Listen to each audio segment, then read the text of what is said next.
LaSallian. When I was in LaSalle, my teacher taught me that theater is one of the most dangerous place in the world. Wow. I didn't believe it. Like, well, how could that be? Yeah, but because things could just happen, and I've seen things happen. Cheers first. Cheers for friendship.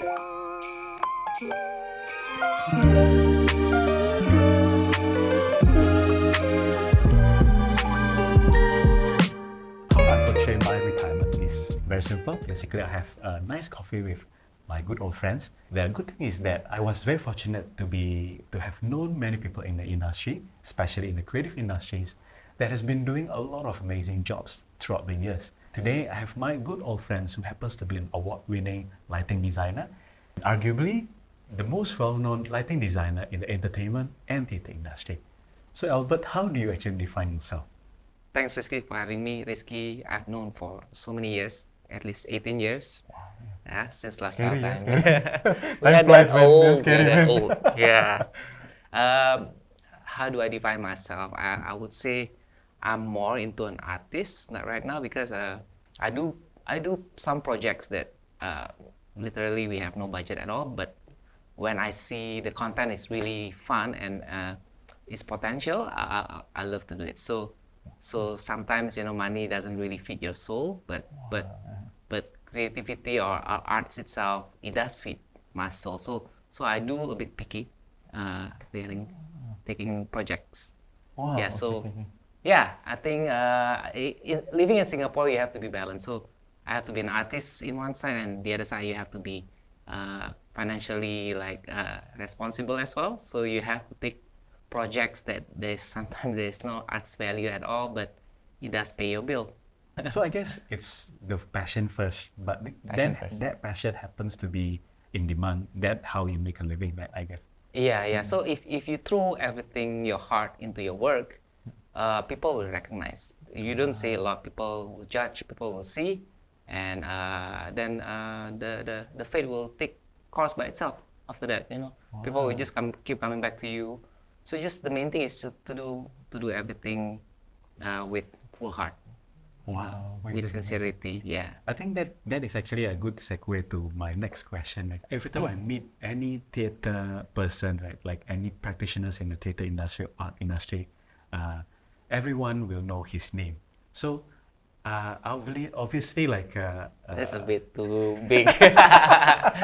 But it's true. It's the truth. So I'm pretty curious because maintaining relationship with clients, especially in the art industry, because I do believe everyone actually working hard and putting all the passion inside it. So I think maintaining the relationship is really challenging. So I wonder how you manage to maintain the relationship with all your clients throughout the years. Okay, in Singapore, Singapore is very realistic country. It's not like, I've done shows in other countries. So for example, in Indonesia, human relationship is very important. That is number one. But in Singapore, it's half-half. So if you do your work, for me, if you do your work nicely, sincerely, and deliver the whole package itself based on the director's vision and all that, you kind of done your job already. So the job will still coming back. The next thing is to improve your human communication and human relationship with your client. But that's in Singapore, I feel that's not the main thing. But because I'm Indonesian, so we have that soft side sometimes in our side. Yeah. So that helps, Sometimes because in Singapore everything's sometimes quite serious. There are times when I take it a bit easy, so make jokes. Well, sometimes it's not the right time to make jokes, but I feel when you feel light, when you don't put pressure to yourself a lot, so I think will make the whole environment becomes fun and Wow. Yeah, but of course you have to deliver with your work lah. In Yeah. Singapore, everything is about to maintain that standard. There's a certain KPI always. Cheers for friendship. Rizky, Kopi. one of the most creative person I've met as well from LaSalle, and he's made it in Singapore. Cheers to you. Thank you. Cheers.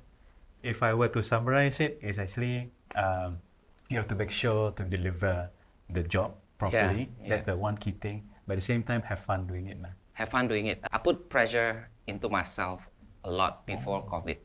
I put like standard, so that helps me to reach my goal in terms of productivity, in terms of work. Wow. But then you realize I became no longer human, so I'm very like robotic and like that. A is A, you cannot change it. So, which works in terms of my career-wise, but my happiness, it didn't work at all. You know, like I wasn't enjoying myself. I was like, I miss a lot of weddings, including my best friend weddings. I missed it. I miss wakes, like when people pass away. I couldn't attend the wake, and it's quite upsetting for me because I feel like I'm almost 40 now, so I'm halfway there. I feel like life is more than just working, you know. And in Singapore, because of the bills that we have to pay, no, that's not right. We have to balance our life. So that's my goal in this year. I try to balance the life, enjoy the life more. Having lower expectation is very important. Amazing. Yeah. Really good point. What is your favorite shows to date so far? I think it's quite hard to say, right? If I say this, then my other clients will be very angry. It's true. But okay, I can tell you the type of shows that I.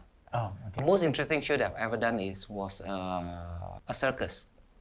Attentage by Taman Safari is one of the biggest zoo in Indonesia. Indonesia is like that. Right. I want this reference, Cirque du Soleil.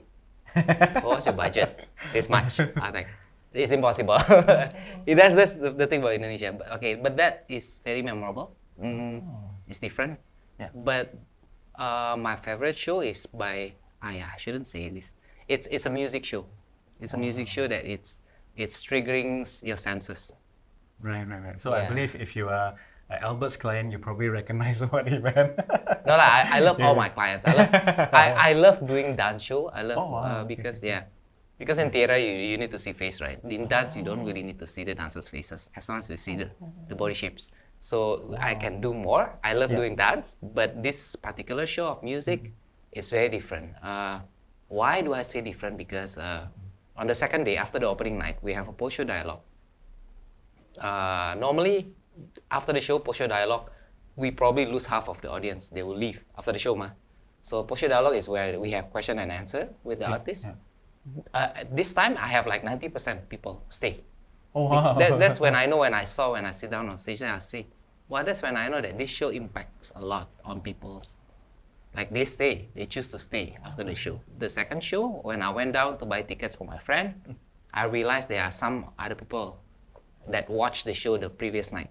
So I was in line, and this guy was like, "Hey, aren't you the lighting designer of this show?" I was like, "Yes." "Hey, wait, how do you know?" "Oh, I was there last night," he told me. And I was like, "Hey, okay, then what are you doing here?" "I'm getting another ticket I bring my whole family," he said, to watch the whole show. I was like, "Oh, good to know that." I understand that you have just gotten an award recently, right? So what is that award about? Unpredictable. I saw it on paper, so I think it's amazing. Thank so you, I'm sure thank it's a you. big deal. I mean, like, it was a big deal.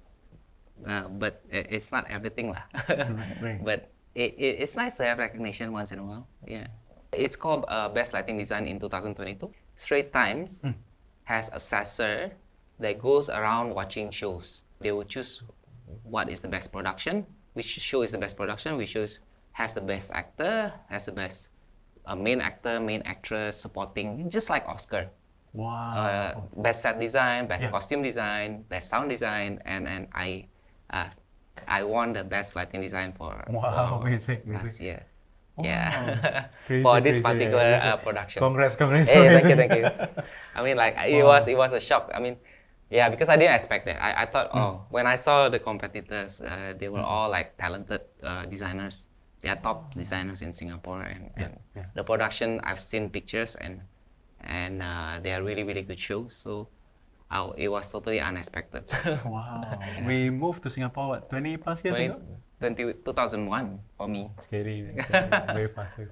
It's more than I live in Indonesia, actually. I don't know about you. Yeah. You are right. Yeah.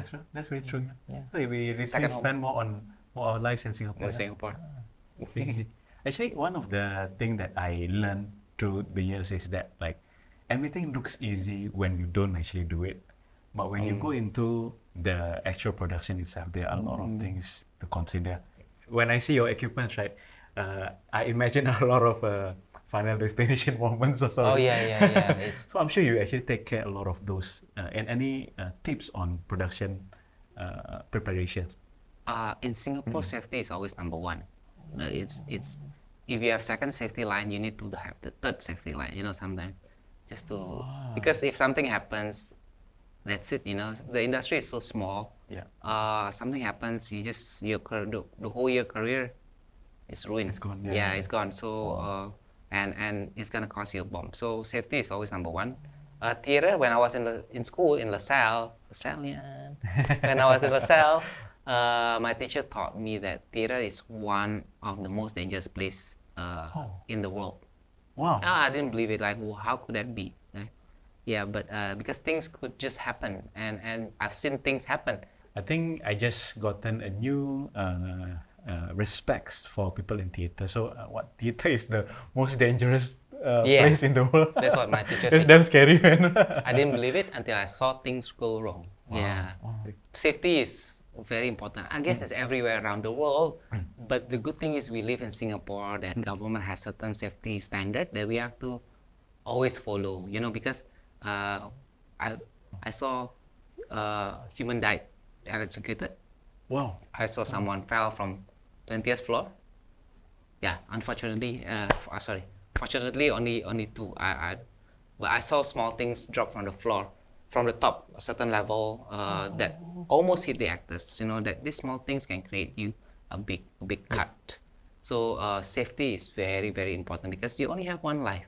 Like when you hang lights in lighting world, when you hang lights, we have safety chain that we have to put on, and it's we train that way. Right now, it's just compulsory. We don't think anymore. Lights, hey, there's no safety change. Can you find safety change? Wow. Yeah, like Indonesia, no. Scary, man. Scary. Yeah, I still do show in Indonesia, and it's slowly we can change to the better lah. But yeah, we live in Singapore, and I'm fortunate to live in Singapore to see all this safety implemented Very seriously. very seriously because we're talking about human life. Yeah. You cannot replace it with anything else. That's really interesting because when my ex-boss, I used to do design last time in the past, right? So one of the motivational says that he told me that I keep using it until now. So sometimes I tell my team members the same thing, like if you screw up, don't worry about it. Nobody's gonna die. So, Yeah. but in theater line is totally different. Yes. Doesn't work in theater, right? So you have Yeah. to really put a lot of efforts on the safety side. Right? Have to okay, safety boots. Safety boots also. There was one. Okay, safety boots is very crucial. This is just an example, Yeah. Safety boots is very crucial in theater because it protects your toes, right? It Yeah. protects your feet. I didn't believe it because wearing safety boots is very uncomfortable. Yes. I don't like it. It's heavy. It Yeah. prevents me from climbing. I become slower. But there was one reason one time when I was pushing Genie, man's lift, weights about more than 1 ton sometimes. So I was pushing Genie. I was not wearing safety boots, and accidentally that Genie went above my shoes. So luckily there's a gap between my shoes and my toe. If this is my toe, there was a gap. So this Genie went on the gap. Then I was like, I got stuck. My leg got stuck. Then I was like, oh shit. Oh, now I know the importance of safety boots, you see. So if it went on top of my toe, probably it's squashed. Yeah. Wow, scary. So it was that close. Yeah. And another thing, I'm doing show in Esplanade right now. We had a bit of argument. We want the whole walk area to be dark during the show, but Esplanade will say, no, you need to have at least 10 to 15% of safety. What's the reason? The director asked. Because what if the audience needs to go to the toilet and they might trip on something? Because if everything total darkness, So all these small thing, it's a rule that normal people don't know. Yes. I mean, as an audience, we just simply enjoy it, but we can't Step tell. slide. Wow. Like if you watch shows in theater, they always have lights on the floor. So people who going in and out toilet could see the steps and not trip over. Wow, scary. Yeah, so this is part of safety. Right. I know you are actually a trained actor, right?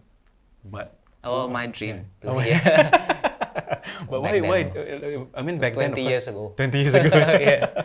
I know, like now is you have found your path, so then you are technically following the path, right? But when you started, why didn't you take the acting part instead of the technical side? Okay. Because 20 years ago, I'm not sure now, probably I still have it, the accent. So luckily I could think straight back then. So I was thinking, my passion was acting. I love acting. I love being someone else on stage. I guess that's what every actor's dream of, just to study other characters and not be yourself and just explore other people's characters. That's the fun of it. Wow. That's the fun of it when you become other individual with psycho mind or a very or a straight person who become gays, all these things. So it's fun to do that, but then I realized, how am I gonna live if I don't get jobs from acting back then? Right. Because my accent was very, very thick Indonesian accent. So I went for a few auditions and I got few characters, but most of the characters that I got was like Indonesian made, Indonesian helpers, because they want Indonesian. Or I was good being acting feminine, so I got a role being a gay person as well. Then in school, I went to a lot of audition and I got accepted in playing few roles more than the actors back then. Wow. Yeah, so it was kind of cool. But then I realized I don't think I can survive if I keep pursuing this, becoming an actor, the kind of actor. Right. So the next thing is lighting. So luckily I have a really, really good teacher who he's from Denmark, Pao Sørensen. Shout out to you, Pao. Wow. Because of you, I'm here now. Thank you so much, Mr. Amazing. Pao. Yeah. Amazing. I don't know whether it's true or not, but I seen lesser lighting designers rather than audio engineers. So I think your skill is even more niche than an audio side. Yes, but it's growing now. The community is growing. There's a lot of young and upcoming lighting designer. So there's more and more young people. But they have to understand that the path to be a professional lighting designer is not easy. Not easy, definitely not easy. Just by doing 1 or 2 shows doesn't make you a lighting designer. I feel, so they have to learn more. So they have to watch more shows. That's how we learn. Watch more shows, travel and go watch international shows, and how international lighting designer create scenes, or where's the angle, what kind of lights he use, how's the color mixing to create certain mood or atmosphere. So learn and watch more. It's very important for the young. Wow, that's great. And follow the good. So I saw some young guys, they don't mind to be paid as long as they can learn. So some young people came to me actually. They want to follow me. Then I say, but I have no budget, because normally I work alone or with another programmer. So they say it's okay as long as I can see what you do, I can learn from you. Then I say, but I'm fierce. You ready to get scolded just to test their mental. They say it's okay. I want to learn. Amazing. Yeah, so with this kind of people, I respect. So I will normally take them and. Yes. But knowledge is precious. That's You cannot get all this from the book.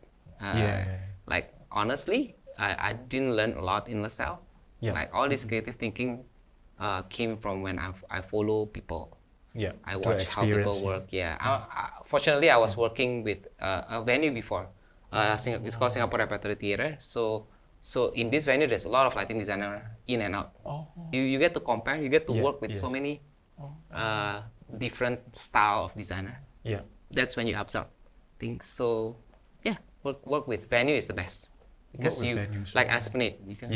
The technician get to see so many different designers, creative people coming, and the way they talk, the way they work together. You absorb this as fast as you can, then implement it in your work. You wanted to be an actor, and last time you didn't want to go for it because you feel like your accent is not there. But now Oh, I 20 need years to- I need later, to right? survive, yeah. Yeah. But 20 years later, right now, I guess your accent is definitely much better than last time. No, no. And then, I still have accent. no, I think we all still do that, but I think we managed to. I think, Camouflage a bit. yeah, we started to be able to assimilate a little bit more, right? The funny thing though, a lot of people Yeah. thought I was Filipino because of the way I speak. Really? Mabuhay. Maganda. Yeah. Is that your next thing to do? Like after this lighting, let's say you feel like, okay, I want to put my lighting designing career in a backseat for a little while, and I want to go for the next one. Is that your next step? Become an actor, or is that, what is your next step basically? What is your No, next? no. I mean, like, I won't survive to become an actor, but I will do it for fun. So sometimes we do have small projects with friends. Oh, okay. So it's fun. It's more like fun projects now, right now. Right, I won't make a living out of acting. Right. It's just for fun because no matter what, you still have that passion a little bit in you. Oh, that's Yeah. interesting.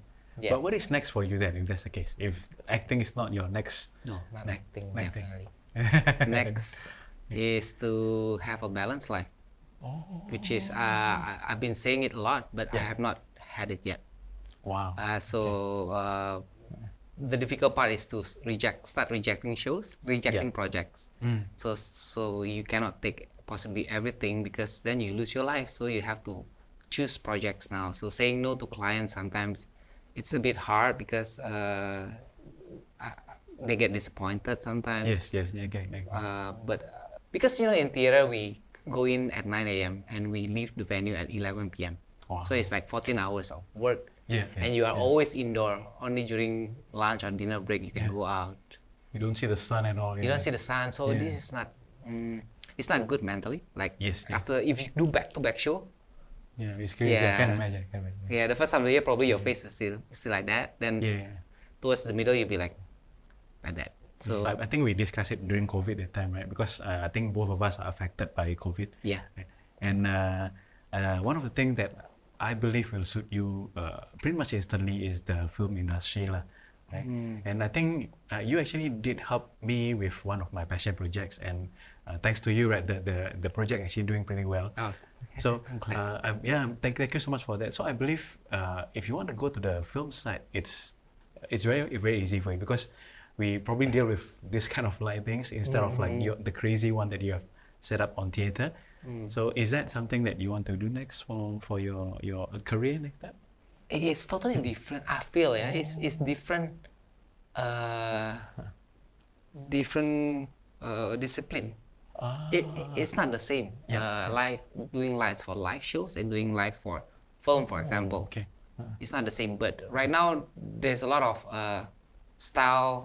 theatrical style in film. If you notice, for example, Squid Game. Right.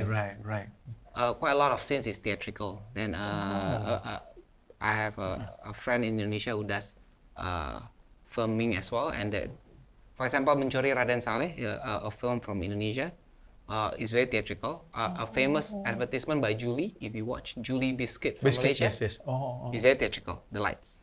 But if you do watch Hollywood, it's different. I wouldn't say no to it. I would love to try it. Something that I really want to explore more is also architectural lighting.